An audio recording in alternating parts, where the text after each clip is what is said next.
present among us. Listen to the Spirit say, I am here with you.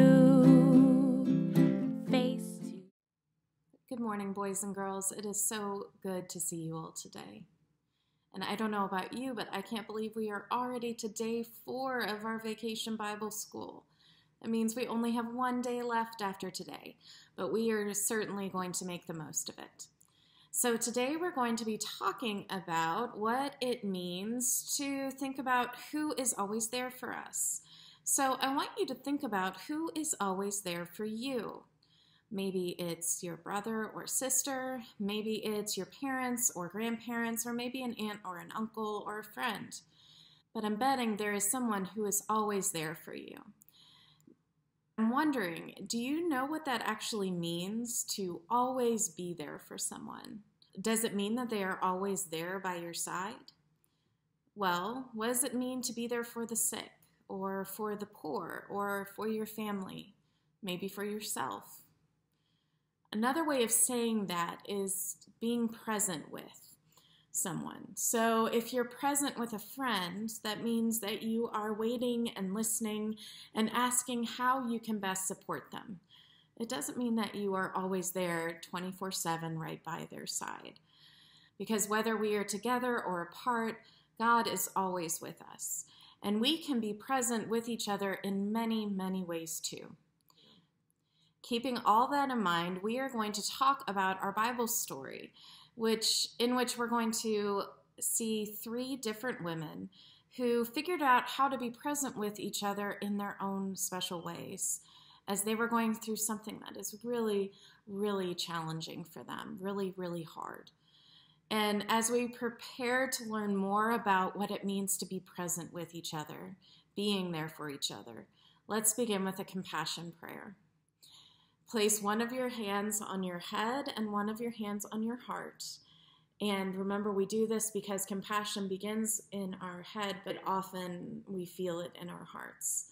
And then repeat after me. Loving Spirit, you are active and alive, always moving and stirring within us and around us.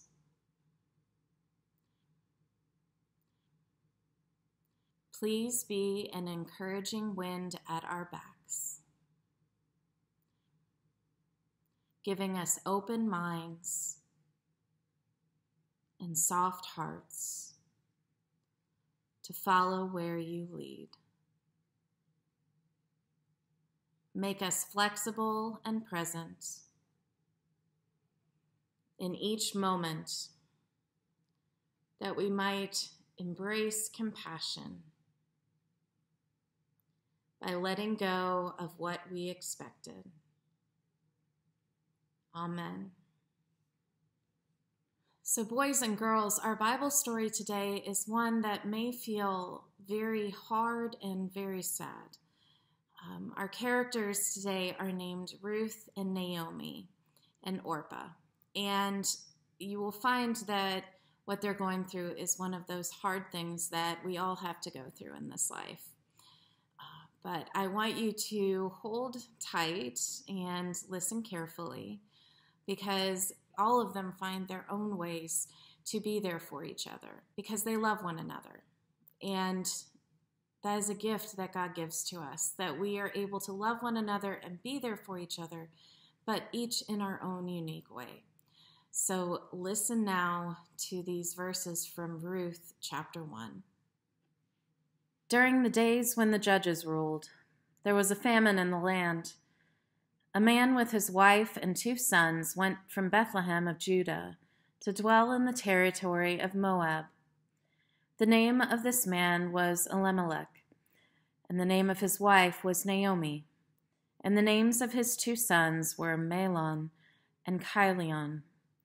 They were Ephrathites from Bethlehem in Judah. They entered the territory of Moab and settled there. But Elimelech, Naomi's husband, died. Then only she was left along with her 2 sons. They took wives for themselves, Moabite women. The name of the first was Orpah, and the name of the second was Ruth. And they lived there for about 10 years. But both of Naomi's sons, Mahlon and Chilion, also died. Only the woman was left, without her children and without her husband. Then she arose along with her daughters-in-law to return from the field of Moab, because while in the territory of Moab she had heard that the Lord had paid attention to his people by providing food for them. She left the place where she had been, and her 2 daughters-in-law went with her. They went along the road to return to the land of Judah. Naomi said to her daughters-in-law, "Go, turn back, each of you to the household of your mother. May the Lord deal faithfully with you, just as you have done with the dead and with me. May the Lord provide for you so that you may find security, each woman in the household of her husband." Then she kissed them, and they lifted up their voices and wept. But they replied to her, "No, instead we will return with you to your people." Naomi replied, "Turn back, my daughters. Why would you go with me? Will there again be sons in my womb, that they would be husbands for you? Turn back, my daughters, go. I am too old for a husband. If I were to say that I have hope, even if I had a husband tonight, and even more if I were to bear sons, would you wait until they grew up? Would you refrain from having a husband? No, my daughters. This is more bitter for me than for you, since the Lord's will has come out against me." Then they lifted up their voices and wept again. Orpah kissed her mother-in-law, but Ruth stayed with her.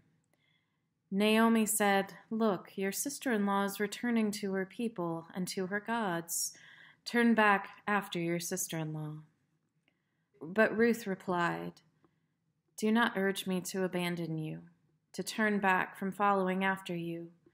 Wherever you go, I will go, and wherever you stay, I will stay. Your people will be my people, and your God will be my God. Wherever you die, I will die, and there I will be buried.